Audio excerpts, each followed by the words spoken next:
dans le secteur syndical.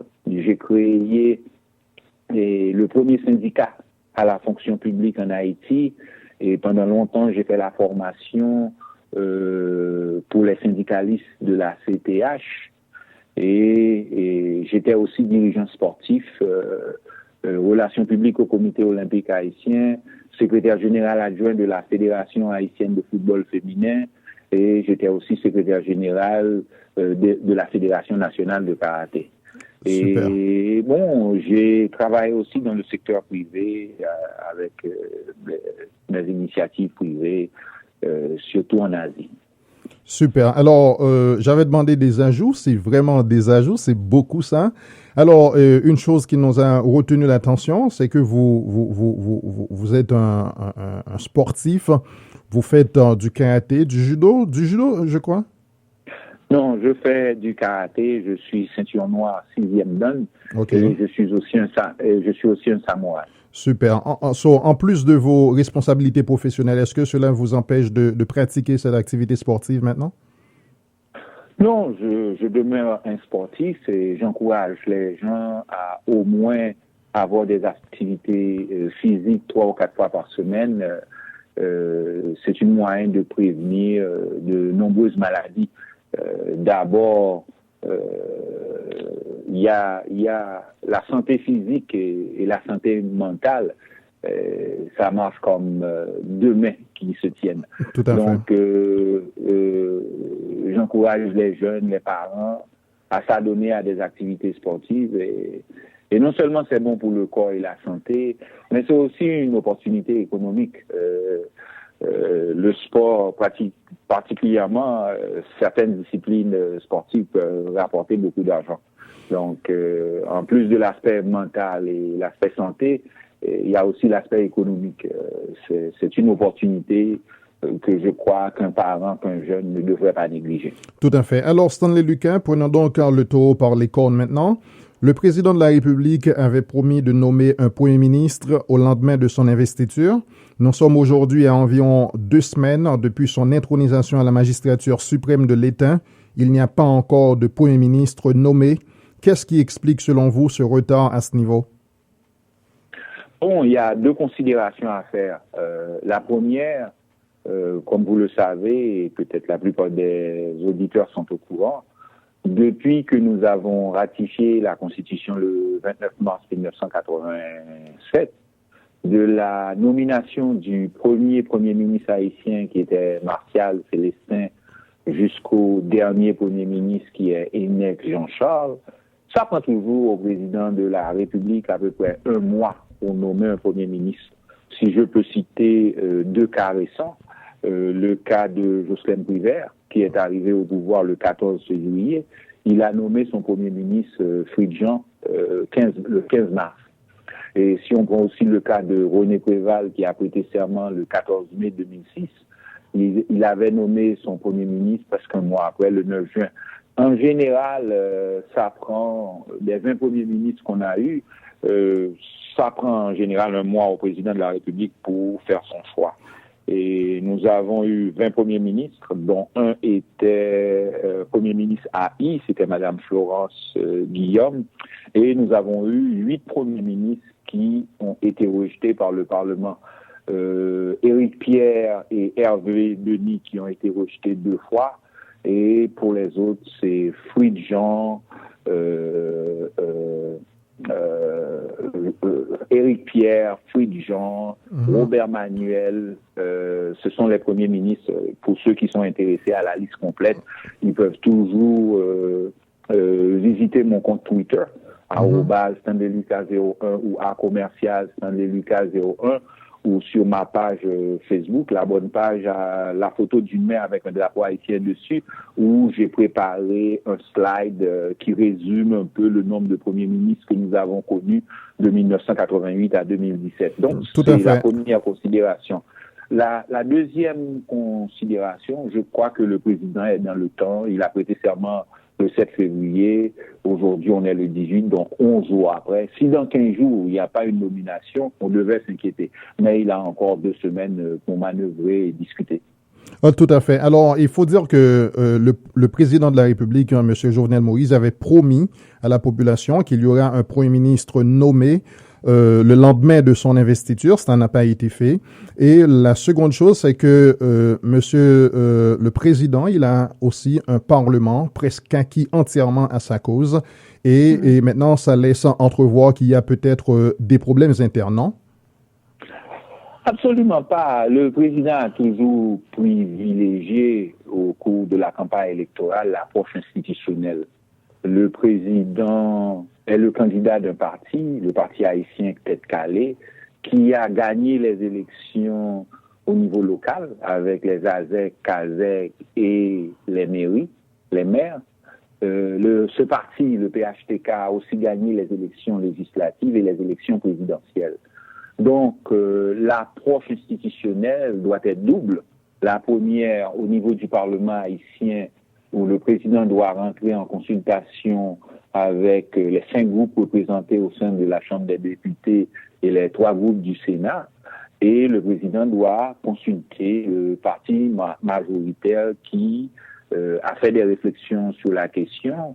Et bon, moi, j'ai eu la chance d'avoir été informé par la direction du PHTK que, après un processus de sélection et des critères bien définis, sur une liste de 20 personnalités, nous avons été 4 à être désignés comme possible Premier ministre haïtien, notamment Liné Balthazar, Patrick Laurent, Michel Auriol et moi-même sommes sur moi, je me sens très honoré de faire partie de cette liste de 4 personnes. Je ne suis pas un membre du PHTK, je suis un proche du parti, un proche du président Jovenel Moïse et de l'ancien président Martelly. Donc, j'ai été très honoré d'avoir été placé sur cette liste réduite. Moi, je sais aussi que le choix final, c'est une seule personne qui a la prérogative constitutionnelle de choisir le président de la République, de choisir le prochain Premier ministre, c'est le président de la République. Personne d'autre n'a cette prérogative constitutionnelle. Donc, je sais que c'est une prérogative dont le président vraiment jaloux. Tout président de la République est jaloux de ses prérogatives constitutionnelles. Donc, malgré que le parti majoritaire qui a gagné les élections a placé mon nom dans une liste dans ses réflexions internes, je n'assume pas pour autant que ça va être le choix du président de la République. Alors, est-ce qu'on est en train d'assister ou encore d'écouter une sorte de désistement de la part de M. Luquin par rapport à cette nomination? Non, absolument pas. Moi, je suis quelqu'un de loyal, de pragmatique et je suis réaliste et j'ai une certaine intégrité dont je suis. Mais comment comprenez-vous que... Donc, pour finir avec ma réponse, dans le cadre de ce réalisme et cette approche pragmatique, il y a des gens qui sont sur les listes, il y a des personnalités qui sont sur cette liste qui ont la priorité sur moi, parce qu'ils étaient sur le terrain pendant les 22 mois et ils sont membres du parti, donc je dois reconnaître cette réalité. Moi, je ne vais pas vous mentir.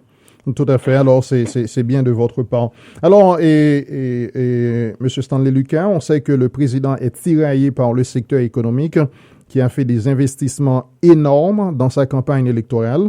Il a aussi une grande responsabilité par rapport à l'ex-président Michel Martelly, qui lui aussi souhaite avoir le privilège de nommer le Premier ministre, sans compter le Parlement qui souhaite voir le député Scholzer-Chancy laisser le Parlement pour la villa d'accueil. Dans ce contexte de lutte entre les différents secteurs qui ont d'une manière ou d'une autre supporté le président, pensez-vous, Stanley Luquin, que l'un de ces secteurs va larguer ou encore va essayer de mettre les bâtons dans les roues du prochain gouvernement, puisque de toute manière, le président ne pourra pas satisfaire tout le monde? Bon, le président de la Chambre des députés, l'honorable Scholzer-Chancy, ce matin dans Ramassé, a officiellement désisté. Il a dit que lui n'est pas en campagne pour le poste de Premier ministre. Il a affirmé lors de l'émission sur Radio Caraïbe ce matin. Maintenant, pour les autres points, c'est une spéculation des anarcho-populistes qui essaient de créer un environnement de conflit, de division. Moi, je dois vous dire que l'ancien président Michel Martelly, de par son comportement, est différent de Jean-Bertrand Aristide.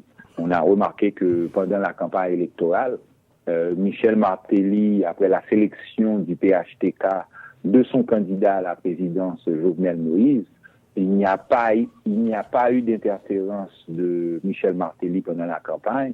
Jovenel Moïse a seul, avec sa femme, mené une campagne où il a su convaincre l'électorat. Il a gagné lui-même les élections. Depuis l'installation du 58e président de la République, il n'y a eu aucune interférence de Michel Martelly. Le président de la République est en train de lui-même mener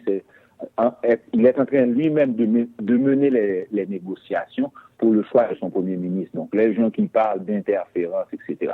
Pour le secteur privé, c'est sûr que lorsqu'il y a un président de la République dans tout système démocratique, le secteur privé, la société civile, les partis politiques, les parlementaires, ils essaient d'influencer le président dans le choix de son premier ministre.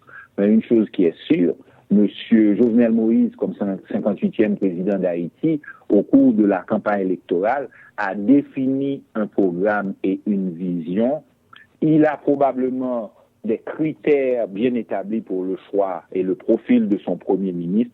Je ne pense pas que le secteur privé peut lui imposer ou influencer quelqu'un comme premier ministre de la République. Donc, moi, je mets les deux premières parties de la question dans le cadre des spéculations habituelles autour de la désignation et de la ratification du premier ministre.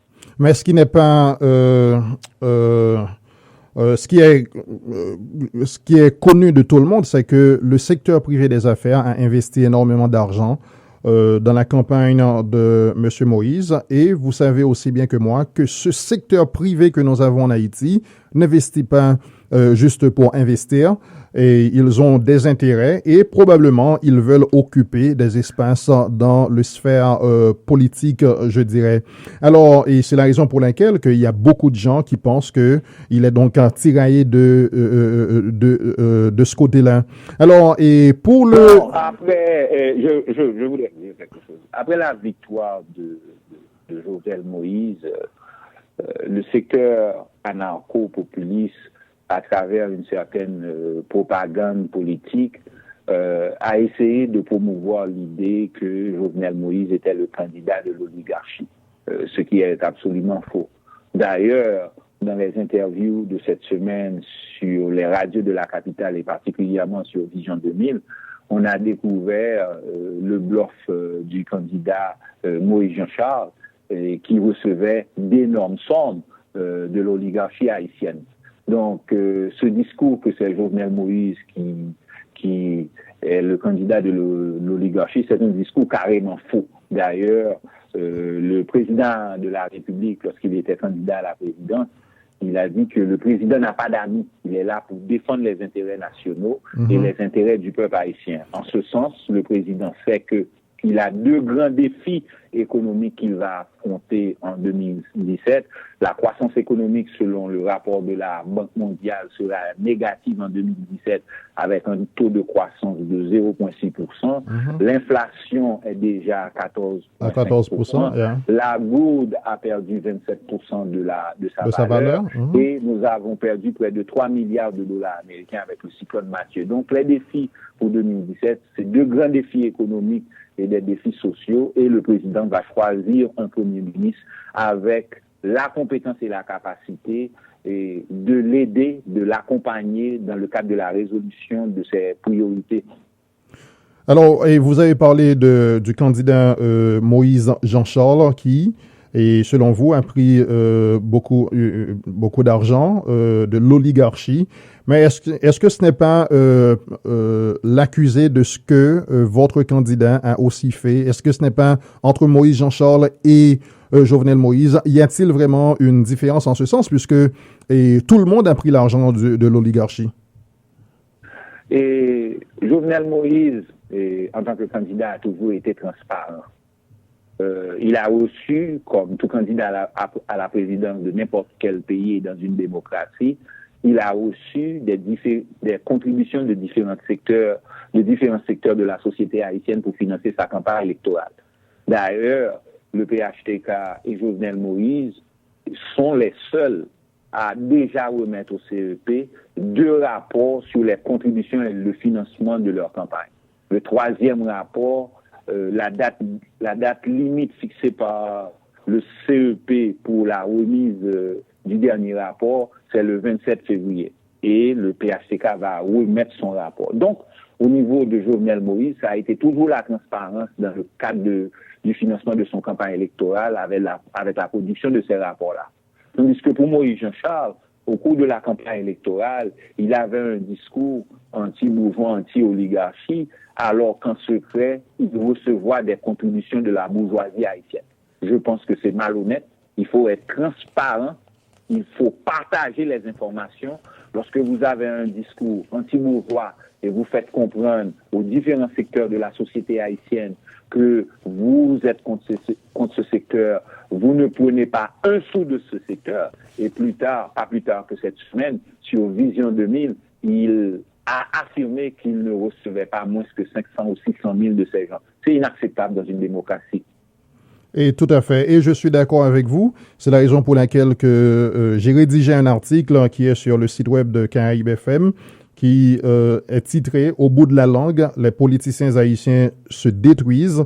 Et si vous avez déjà jeté un petit coup d'œil dans cet article, vous pouvez remarquer que je suis complètement d'accord avec vous. Si vous ne l'avez pas encore fait, je vous recommande de lire cet article et parce que nous sommes sur la même longueur d'onde en ce sens. Alors, Stanley Lucas, mis à part le choix du Premier ministre et la formation du gouvernement qui ont la potentialité d'affaiblir le nouveau président politiquement, mais M. Jovenel Moïse a aussi des promesses de campagne qui paraissent irréalisables pour certains en fonction de l'état financier, je dirais, du pays, où tous les indicateurs économiques sont en rouge. À ces indécis et aux détracteurs du chef de l'État, vous dites quoi? Bon, écoutez, la situation économique et sociale du pays est catastrophique. Les anarcho-populistes, depuis 2013, à cause des manifestations violentes et de leur comportement irresponsable, ont bloqué le processus de reconstruction du pays. Vous savez que nous avons perdu 14 milliards de dollars américains le 12 janvier 2010. Donc, non seulement les anarcho-populistes ont bloqué le processus de reconstruction depuis 2013 à cause de la violence et de leur comportement irresponsable. Au cours de cet été, l'ouragan Mathieu a détruit pour plus de 3 milliards de dollars américains. Ça veut dire que dans le domaine de l'agriculture, nous avons perdu 850 millions de dollars. Ça veut dire la destruction totale de nos jardins, la destruction des résidences, des maisons ou maisonnettes des paysans. Par exemple, dans le département du Sud, ils ont perdu à peu près 107 000 têtes de bétail. Dans le département de la Grand'Anse, ils ont perdu 80 000 têtes de bétail. Et dans les NIP, 54 000. C'est énorme.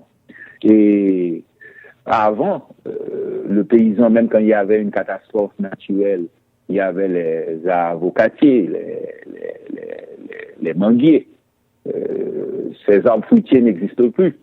Dans ce domaine-là, les arbres fruitiers, nous avons perdu 118 millions de dollars américains. Et nous avons perdu à peu près 70 millions de dollars dans le domaine du tourisme. Si vous allez à Port-Salut, des 27 hôtels qui étaient à Port-Salut, il n'y a que 25 qui sont encore sur pied. Il y a 2 qui sont encore sur pied, il y a 25 hôtels qui ont été détruits. Donc ça veut dire que le poids économique du cyclone Mathieu est énorme. Additionné à ça, il y a le phénomène El Niño qui a causé la sécheresse. Donc les paysans ont perdu pas mal de leur production. Et il y a ce nouveau phénomène dans le plateau central et dans l'Artibonite où il y a un effet qui attaque la production de petits mines. Donc, au niveau économique, avec 5,6 millions de gens qui sont dans la misère, et la catastrophe Mathieu, qui a eu des conséquences sur la croissance économique, nous allons passer un 2017 difficile. Et il y a des indicateurs qui le montrent déjà. La plupart des gens qui laissent le pays aujourd'hui sont des femmes avec des enfants de bas âge. Lorsque vous allez sur la frontière entre le Mexique et les États-Unis, il y a à peu près 5 000 Haïtiens sur la frontière. 60% de ces 5 000 Haïtiens sont des femmes avec des enfants de bas âge. Ça veut dire que ce sont des gens qui sont tellement confrontés à une situation économique difficile, ils préfèrent risquer leur vie et pour laisser le pays. Donc, la situation économique pour 2017, avec la croissance économique négative, la goutte qui a perdu 27% de sa valeur, l'inflation qui est déjà à 14,5%, et l'aide internationale, 98% de l'aide passe par des ONG. Donc l'État n'a aucun contrôle sur l'aide donnée à Haïti. Donc pour que Monsieur le Président de la République puisse réussir, il faut gérer de façon rigide l'État et il faut restructurer l'aide internationale. Donc l'année 2017 va être une année super difficile au niveau social et au niveau économique. Donc de grands défis pour le Président de la République, le futur Premier ministre et le gouvernement. Alors, et Monsieur Luquin, c'est très bien dit, vos chiffres sont corrects. Déjà, je pense que je parlais à un ami, c'est Claude Joseph, le professeur Claude Joseph, on parlait de vous et vos chiffres. Et je lui ai dit que souvent, vous donnez des chiffres qui sont peut-être imaginaires. Mais il m'a dit non, et les chiffres de Stanley Luquin sont toujours corrects, et vous l'avez prouvé. Alors, en parlant des chiffres que vous avez énoncés aujourd'hui, tous vos chiffres sont donc corrects, hein, Monsieur Luquin. Et alors, je pense que tout politicien responsable ou quelqu'un qui est dans le développement politique doit prendre le temps de lire les différents rapports sur l'économie, sur l'agriculture, sur la santé, sur la décentralisation. Et en tant qu'aussi qu'analyste politique, quand je prends position à la radio, je dois donner des informations vérifiées et vérifiables. Par exemple, quand je dis que la croissance économique sera négative en 2004, il y a 2 documents de référence. Il y a le rapport de janvier de la Banque mondiale et il y a le rapport du CELAC qui le met un peu à 1%, mais qui sera à moins qu'1%, donc négatif. Donc, je salue Claude. Il a quelques initiatives très intéressantes qu'il a prises, particulièrement sur les questions de politique publique. Ce genre de débat de qualité manque en Haïti. Tout à fait. Et si vous analysez un peu ce qui s'est passé cette semaine, par exemple, sur Vision 2000, où avec les échanges entre Maurice Jean-Charles et Assad Volsi, par rapport aux défis économiques que le pays a, ce sont des débats qui sont pratiquement dans la boue. Tout à fait. On devrait exiger aux politiciens de plus discuter de la question économique, faire un diagnostic 20% du temps, et pendant 80% du temps, parler des solutions par rapport aux défis économiques et sociaux. Mais malheureusement, le niveau du débat, lorsqu'on regarde ce qui s'est passé sur Vision 2000 cette semaine, est dans la boue. Tout à fait. Alors, je sais que il faut mettre un pavé. Tout à fait. Je sais que c'est comme de la viande fraîche pour vous et du côté du PHTK, mais restons un peu dans l'aspect économique. Non, mais c'est pas la viande fraîche. Je décris une réalité vraiment choquante à un moment où le pays a 2 grands défis au niveau économique et social. Et on souhaiterait avoir des politiciens qui prennent position sur ces grands défis économiques, ces défis sociaux, au lieu d'avoir des leaders politiques en train de se chamailler et s'injurier dans un espace important sur une station de radio. C'est inacceptable. Tout à fait. Aujourd'hui, nous avons besoin de 68,16 gourdes, je dirais, pour $1. 69. Et donc, la chute vertigineuse de la goutte se poursuit par rapport au dollar. La Banque mondiale prévoit un taux de croissance, comme vous l'aviez dit, de moins de 0,6% pour le pays cette année. La BAH, dans son bulletin mensuel, prévoit un taux d'inflation supérieur à 14%, selon des études de la Banque mondiale, de la BID, la Banque interaméricaine de développement, de concert avec l'État haïtien. Le passage de l'ouragan Mathieu, vous en avez aussi parlé, a causé des dégâts estimés, vous avez dit 3 millions, moi je dirais 3 milliards, moi je dirais 2 milliards environ, 2 milliards de dollars à l'économie. Bon, le rapport préliminaire effectué entre le gouvernement et par le gouvernement et les partenaires internationaux, ce rapport de 115 pages parle de 2 milliards. Mais il y a des paramètres, par exemple, que les experts internationaux n'ont pas inclus dans la production du rapport préliminaire qui donne 2 milliards. Par exemple, je vais vous donner un exemple concret pour comprendre.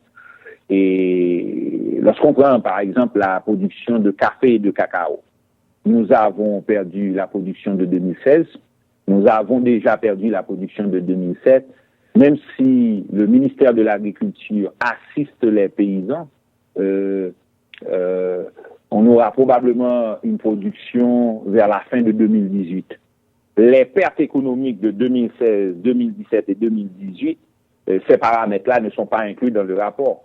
Et c'est la même chose pour plusieurs secteurs d'activité économique. Donc, le rapport préliminaire parle de 115 pages. Pour les jeunes qui sont intéressés par ce rapport, j'ai mis la copie pour eux sur ma page Twitter, @StanleyLucas01 ou @ StanleyLucas01 ou sur Facebook. Donc, le rapport préliminaire donne 2 milliards, mais moi, quand je fais les calculs avec les paramètres qui ont été ignorés par les experts internationaux, c'est plus près de 3 milliards que de 2 milliards. Alors, tout à fait. Aussi, et il faut dire que il y a le budget de fonctionnement de l'État est de 50% du budget national. Et donc, il y a beaucoup de choses, Monsieur Lucas, qui font que nous avons un budget de 121 milliards de gouttes. Les recettes fiscales jusqu'au départ de Martelly étaient à 79 milliards de gouttes. Avec Privert qui a fait ce qu'on appelle le laisser-grainer en faveur du secteur privé traditionnel ou réactionnaire, les recettes fiscales sont diminuées, ils sont aux environs de 65 milliards de gouttes, plus ou moins la moitié du budget national. Donc, il y a un effort fiscal à faire, parce que lorsqu'on fait une analyse, par exemple, des recettes communales, 142 communes qui donnent à peu près 9 millions de gouttes. 144 communes. 142, 144, ça donne à peu près 900 millions de gouttes, donc 13 millions de dollars américains. Des 900 millions de gouttes, 95%, donc 870 millions de gouttes, c'est fourni par les 6 communes de la zone métropolitaine. Tout à fait. Les autres 130 communes, on ne collecte que 30 millions de gouttes. Mais vous avez dit qu'il y a un effort fiscal que le prochain gouvernement doit faire. Et quand on sait qu'il n'y a pas un bureau de la DGI dans certains endroits du pays, il n'y a pas une représentation de l'EDH, je sais pas, il y a l'EDH, il n'y a pas une représentation de la DINEPA. Comment est-ce que l'État haïtien va donc collecter ces fonds dans le milieu paysan comme ça? Bon, je crois qu'il faut réorganiser l'État au niveau départemental et au niveau national. Il faut à la fois la décentralisation et la déconcentration. Il y avait un effort qui a été fait par Monsieur Latortue. Malheureusement, il n'y a pas eu de suivi. Par exemple, il faut restructurer carrément le rôle du délégué et du vice-délégué pour assurer l'efficacité de l'État au niveau départemental et municipal. Il faut une restructuration et de nouvelles innovations au niveau du budget. Monsieur Wilson Laloy avait déjà commencé en ce sens, mais à l'époque, au niveau de la 49e législature, avec une grande majorité de parlementaires, avec un niveau académique très limité, ces réflexions et ces propositions n'ont pas été comprises. Par exemple, c'est la première fois qu'on avait introduit dans un budget national le concept d'assurance pour les gens qui font l'investissement, par exemple, et prennent des risques dans le domaine de l'agriculture. Malheureusement, avec des parlementaires anarcho-populistes, d'ailleurs, qui ont été remerciés par la population le 20 novembre et le 29 janvier, ils n'avaient pas le niveau pour comprendre ce genre de propositions et faire des contre-propositions qui s'adonnaient au blocage. Donc, pour moi, cette année, il y a des innovations à faire dans la restructuration de l'État. Des 17 ministères que nous avons, il y a des ministères qui méritent d'être fermés, d'autres modernisés, et il faut créer le nouveau. Donc, ça veut dire que au niveau de l'administration Jovenel Moïse, il faut des centres de réflexion pour voir comment institutionnaliser, mais en créant des institutions qui répondent aux défis et aux réalités du XXIe siècle. C'est un grand travail à faire. Tout à fait. Alors, je rappelle qu'il est donc 7 heures passées de 13 minutes dans tous nos studios. Nous devions terminer depuis 13 minutes, mais nous avons avec nous en ligne Monsieur Stanley Lucas, qui est donc notre invité à cette émission, à la rubrique Entre nous de ce jour, Madame, Monsieur. Alors, c'est avec un plaisir que nous le recevons. Nous allons passer encore avec lui quelques minutes. Et Monsieur Lucas, je sais qu'il n'y a pas de formule magique pour résoudre ces problèmes. Le président devrait donc s'atteler à la tâche pour au moins soulager les problèmes auxquels la population est confrontée. Nous parlons de la cherté de la vie, du chômage, des problèmes de santé, d'éducation, etc. Selon vous, par où doit-il commencer? Bon, incontournablement, l'agriculture. L'agriculture a un potentiel énorme et bien entendu, il va falloir innover. Et le deuxième secteur intéressant, c'est le tourisme. Et le troisième secteur, c'est l'assemblage. Mais l'assemblage avec des limitations. Nous sommes en 2017. Le potentiel de l'assemblage est probablement pour 33 années. Donc, nous devons faire attention au genre d'investissement que nous faisons dans ce domaine. Parce que à partir de 2050, à cause des nouvelles technologies, nous allons perdre 80% des emplois dans ce secteur. Donc, il faut innover et il faut trouver de nouveaux marchés, de nouvelles opportunités. Donc, en ce sens, nous devons avoir une diplomatie plus rigide, plus organisée et plus qualifiée. Et nous parlons, Monsieur Lucas, de choses à faire maintenant pour soulager les problèmes. Pour soulager la population, c'est incontournablement l'agriculture. Il n'y a pas deux options. Parce que si rien n'est fait dans ce domaine-là, la migration vers Port-au-Prince va augmenter de 900% dans les 6-8 prochains mois. Et la migration d'Haïti vers l'extérieur va augmenter de 600% à cause des dégâts causés par Mathieu. Donc, pour moi, la priorité des priorités, c'est l'agriculture. Donc, si Jovenel Moïse, son premier ministre et son gouvernement peuvent reproduire un peu le modèle de l'agritrans dans 4 ou 5 départements géographiques, ce serait un grand pas. Et l'agritrans, en parlant de l'agritrans, Monsieur Lucas, il y a beaucoup de gens qui critiquent cette institution. On dit que l'agritrans n'a fait qu'une seule récolte et n'a récolté qu'une seule fois et a exporté qu'une seule fois des bananes. Et est-ce que vous êtes au courant de nouvelles exportations de l'agritrans à l'extérieur? Écoutez, vous avez deux modèles qui sont en train de s'affronter au niveau de la politique. Vous avez le premier modèle, un certain nombre de personnalités qui croient dans le marché libre, qui croient dans l'investissement, qui croient dans le rôle régulateur de l'État pour faciliter un environnement favorable au développement politique. C'est ce modèle qui a permis aux Chinois, en 20 ans, de retirer 500 millions de personnes dans la pauvreté. Et le taux de pauvreté en Chine aujourd'hui est à 1,8%. OK? Et vous avez l'autre école. Moi, cette école que j'appelle l'école des anarcho-populistes. Ces gens n'ont aucune idée. Ils critiquent toute initiative économique. Ils ne comprennent pas les concepts économiques. Ils n'ont aucune compréhension de la dynamique économique régionale et mondiale. Lorsque quelqu'un va à la radio et vous dit « Bon, je suis un anti-néolibéral », en plein 2017, qu'est-ce que ça veut dire? Ça veut dire que vous ne participez pas dans l'économie mondiale, vous ne comprenez pas le fonctionnement de l'économie mondiale et vous ne savez pas non plus comment saisir des opportunités économiques pour votre pays dans cette dynamique économique mondiale. Donc, ce sont des gens incompétents qui critiquent n'importe quelle initiative au lieu de faire des contre-propositions pour améliorer l'initiative qui va créer des opportunités économiques. Tout à fait. Revenons à l'agritrans maintenant.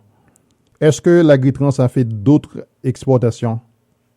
Absolument. Ça veut dire que c'est une entreprise privée, construite avec de l'argent privé prêté dans les banques, pas avec l'argent de l'État. Et vous avez vu pendant les 30 derniers mois la propagande politique pour détruire cette entreprise qui a permis à Haïti d'exporter la banane pour la première fois après 54 ans.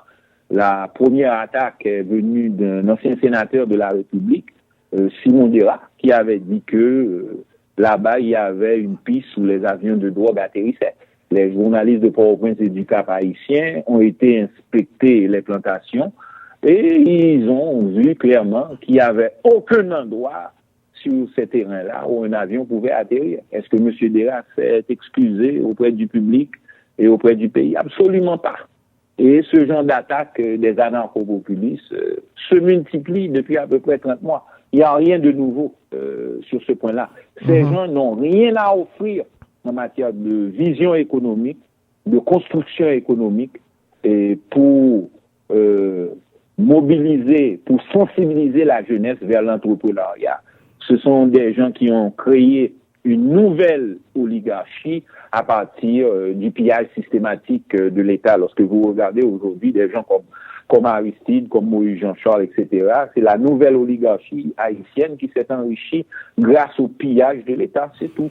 Alors, M. Luquin, nous allons donc en terminer bientôt, mais juste avant, l'ex-président Martelly avait priorisé la diplomatie des affaires durant son mandat, une stratégie qui a donné ce qu'elle a donné. Étant un homme de Washington, quelle orientation devrait-on donner à la diplomatie haïtienne pour une meilleure représentation des intérêts d'Haïti face aux pays amis? Bon, la diplomatie de Martelly a quand même donné des résultats. Il y a eu 687 millions de dollars américains d'investissement direct. Il y a beaucoup de petites et de moyennes entreprises qui sont venues investir au pays. Ça s'est arrêté en chemin à cause des manifestations et la violence des anarcho-populistes qui n'avaient pas compris qu'il faut créer un environnement de stabilité politique pour l'investissement économique. Ça, c'est la première.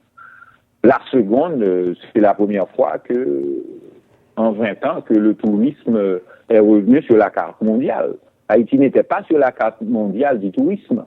C'est grâce aux initiatives de l'administration Martelly, on a pu remettre Haïti sur la carte touristique mondiale. Et pendant l'administration Martelly, il y a eu la construction de 12 hôtels et bed and breakfast. On a eu le Marriott et les autres hôtels que vous connaissez. Donc, à ce niveau-là, l'initiative a donné des résultats. Et au niveau du respect d'Haïti, c'est la première fois que, depuis à peu près 30 ans, qu'on a vu une administration traîner les Dominicains devant la CARICOM qui les avait expulsés à cause des Dominicains haïtiens et de la façon dont les Haïtiens étaient traités en République dominicaine. Et c'est la première fois en 30 ans que les Dominicains étaient sur un réchaud devant un conseil permanent de l'Organisation des États américains. Maintenant, que faire et comment profiter des expériences de Martelly pour lire la diplomatie haïtienne, pour définir d'abord une doctrine diplomatique sur la base de ce que nous a laissé Toussaint Louverture, qui est notre premier diplomate. Moi, je crois beaucoup dans la doctrine louverturienne en matière de diplomatie. Toussaint Louverture avait cette capacité d'engager les Français, les Anglais et les Espagnols, les rouler pour atteindre ces objectifs qui étaient, l'objectif principal était la libération générale des esclaves. Donc, comment utiliser la doctrine et la vision diplomatique de Toussaint Louverture, l'expérience de Martelly, pour venir avec une nouvelle doctrine adaptée aux réalités de 2017-2022. Bon, j'ai quelques idées, mais nous n'avons pas le temps pour élaborer là-dessus ce soir. Donc, il faut une doctrine et il faut une stratégie en matière de politique étrangère. Bien entendu, le diagnostic, on le sait déjà, 87% du personnel diplomatique d'Haïti n'est pas qualifié.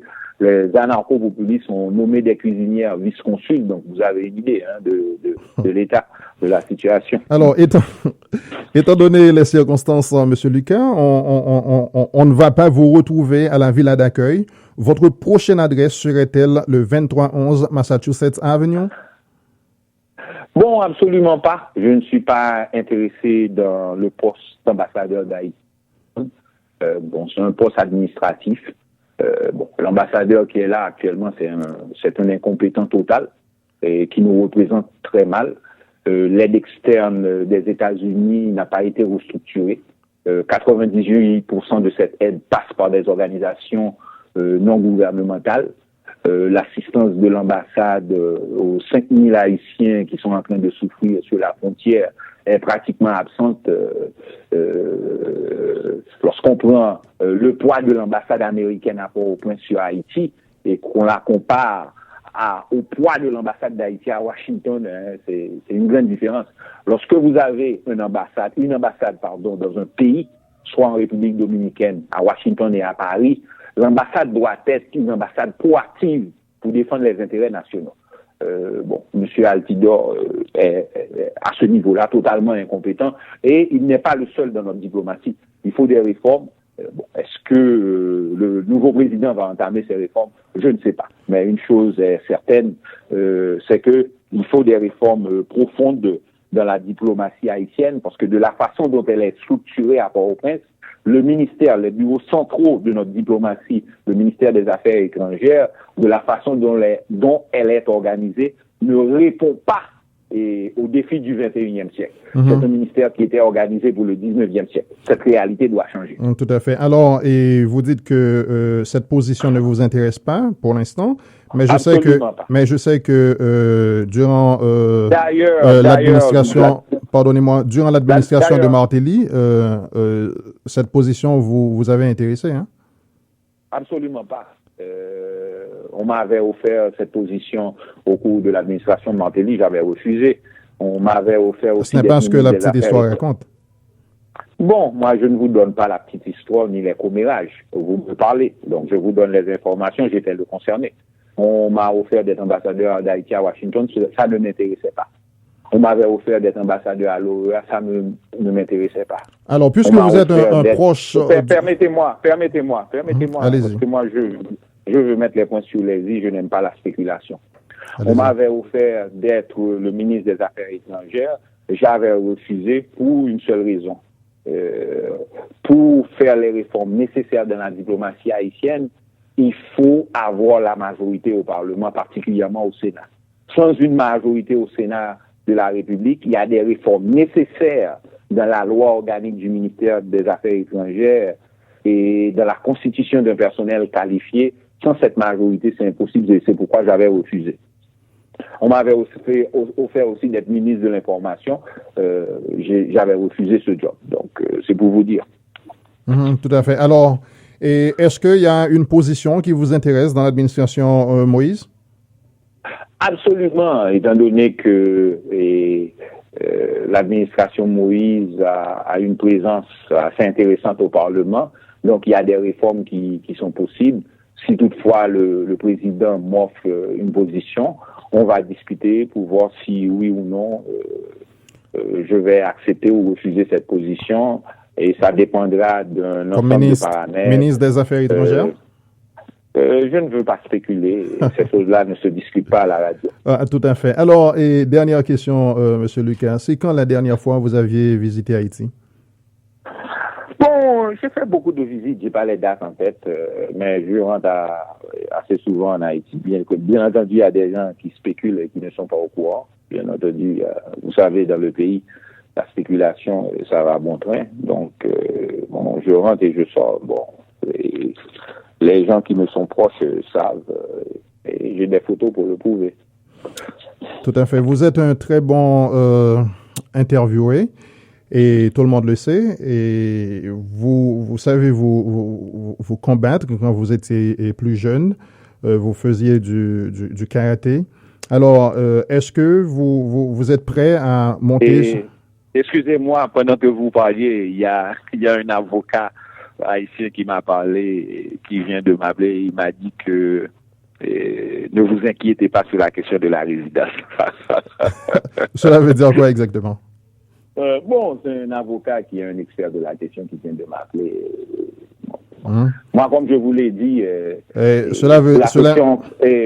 pour la question du Premier ministre, pour le répéter, le PHTK a fait une analyse en long et en large pour voir si j'étais Premier ministrable.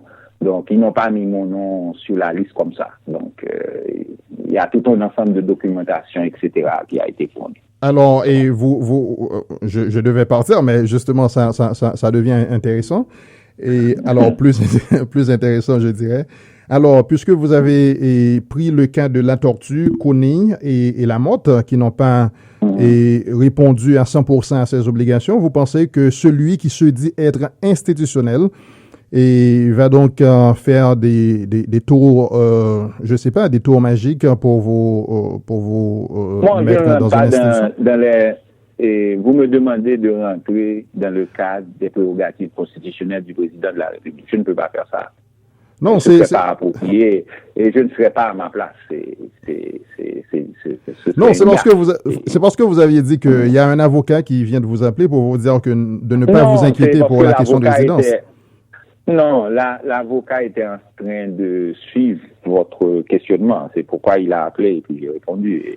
Je vous ai dit, c'est la perception qui est sortie de vos questions. Donc, pour la deuxième question que vous avez posée, ça fait partie des prérogatives du président de la République. Donc, je ne saurais m'aventurer sur ce terrain. Tout à fait. Vous comprenez ça. Alors, et vraiment dernière question, Monsieur Luquin.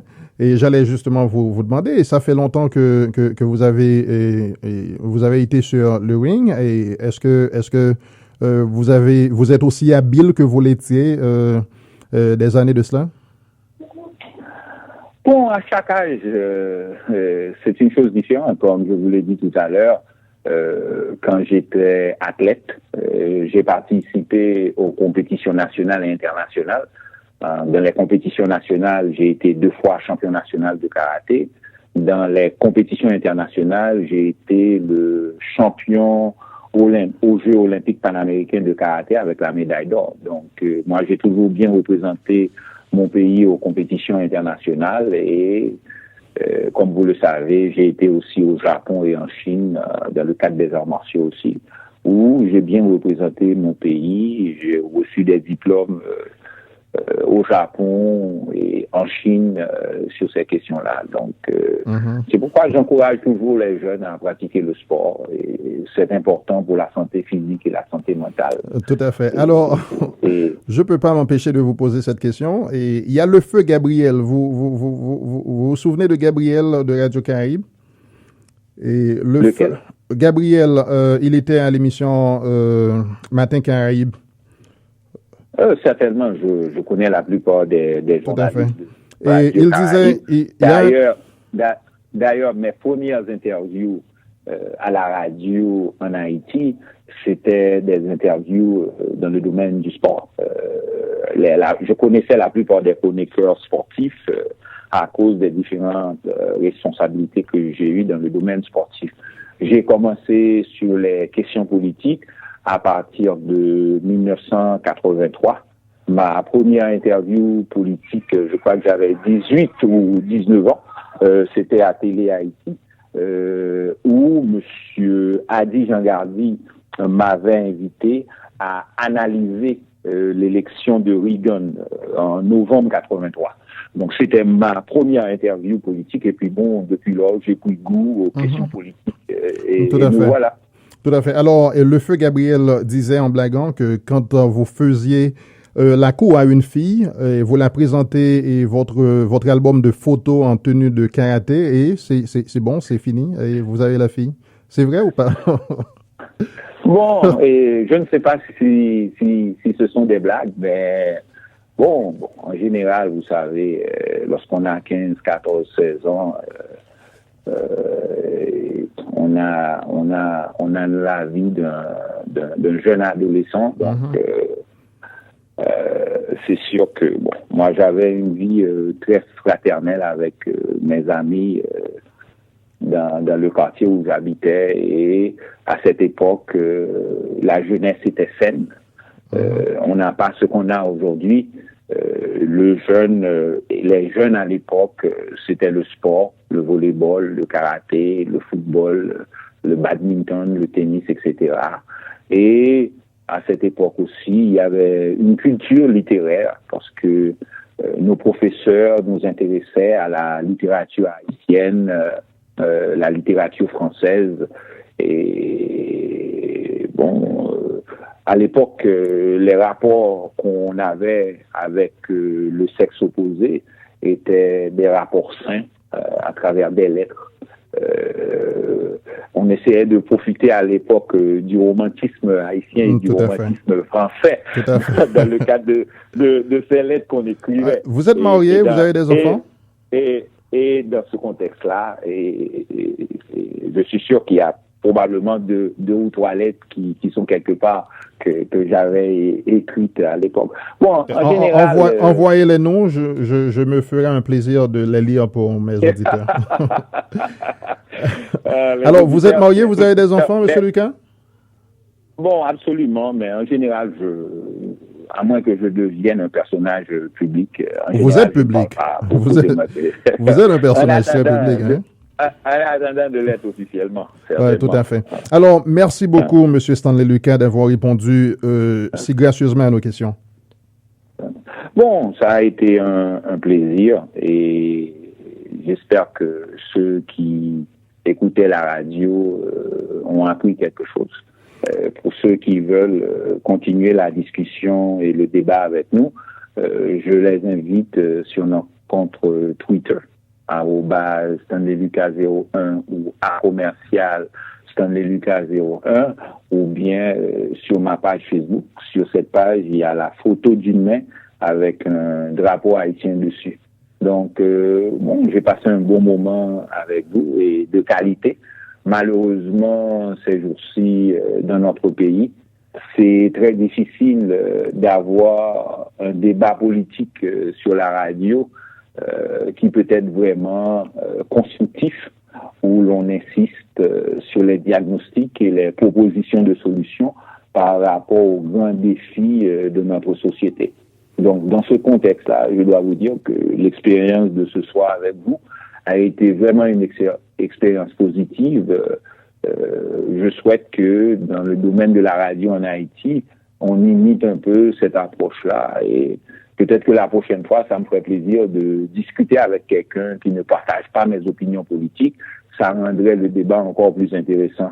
Mais bon, il y a certains acteurs politiques qui n'ont plus la capacité de parler les deux langues, parce que souvent, on a l'impression qu'aujourd'hui en Haïti, on n'a pas de langues officielles. On a des acteurs politiques et des responsables de l'État qui refusent de parler les deux langues nationales. Et moi, je pense qu'il y a une certaine discrimination dans ce contexte. Moi, je fais des interviews aussi bien en créole qu'en français. Et je parle l'espagnol, je parle l'allemand, je parle le chinois, je parle le japonais, je parle un peu, si vous voulez, l'arabe. Et comme j'étais en Afghanistan, je parle quelques dialectes locaux aussi. Donc aujourd'hui, quand je dis ça, c'est pour encourager la jeunesse qui nous écoute à meubler l'esprit, parce que devant les défis du 21e siècle et la compétition énorme qui existe, le jeune qui va réussir, c'est le jeune qui a cette capacité-là.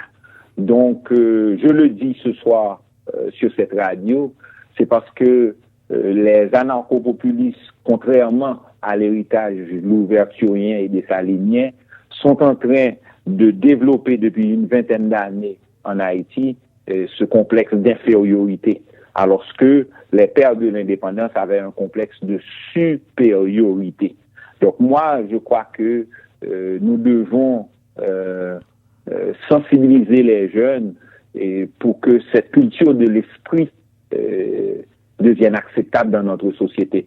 Lorsqu'on sait, lorsqu'on a la connaissance, on n'est pas arrogant, mais la connaissance demande une certaine rigidité et n'a pas de tolérance pour la médiocrité. Et c'est ce qui permet aux États-Unis, dans le cadre de cette compétition économique et politique mondiale, de réussir. Moi, je voudrais pour mon pays voir un environnement, un contexte où la culture du savoir et la rigidité de la connaissance et du savoir sur la médiocrité, c'est ce qui va nous permettre de réussir. Tout à fait. Cette culture basée sur sur le complexe d'infériorité que prônent les anarcho-populistes, moi je la rejette. Tout à fait. Alors, merci beaucoup Stanley Luquin, merci d'avoir répondu à nos questions et merci de vous avoir mis disponible pour nous. Bon, ça a été réciproque et pour les auditeurs qui veulent réentendre l'interview, on va la poster sur notre page Facebook et sur Twitter dans probablement quelques instants. Nous remercions tous ceux qui nous suivaient sur Facebook en direct et sur Twitter. Bonne soirée et passez un bon dimanche. Merci beaucoup à vous, Monsieur Luquin. Alors, Madame, Monsieur, merci d'avoir suivi cette édition. Et avec Stanley Luquin, nous avions parlé de beaucoup de choses, de beaucoup de choses. Et Stanley Luquin, qui a intervenu après je dirais, une trentaine de minutes de retard, mais ça a été parfaitement bien puisque nous avons pu récupérer la trentaine de minutes de retard. Et il voulait encore nous parler et vous avez pu remarquer la fougue et de Monsieur Luquin pour nous parler des sujets qui sont des sujets si passionnants, je dirais, non seulement pour lui, pour moi et aussi pour vous, Madame, Monsieur. Alors, Stanley Luquin, je rappelle, était donc notre invité. Il est fréquemment invité dans les radios, dans les médias en Haïti et aussi dans la diaspora. C'était donc notre première émission avec lui et ça a été donc un plaisir de l'avoir. Alors, la rediffusion de cette émission, Madame, Monsieur, ce sera donc mercredi prochain sur nos ondes dans le 88.5 FM ou encore le www.fiertéhaïtiennefm.com, Audio Now, le 712-432-5756 et aussi sur TuneIn. Avec vous, c'était Jean Cherlin. Mes adieux, nous espérons vous retrouver d'ici la semaine prochaine. Allez, passez un très bon week-end dans notre compagnie et Dave Cadet sera là dans quelques instants pour vous apporter toutes les plus belles mélodies, toutes les plus belles méringues carnavalesques pour cette année 2017.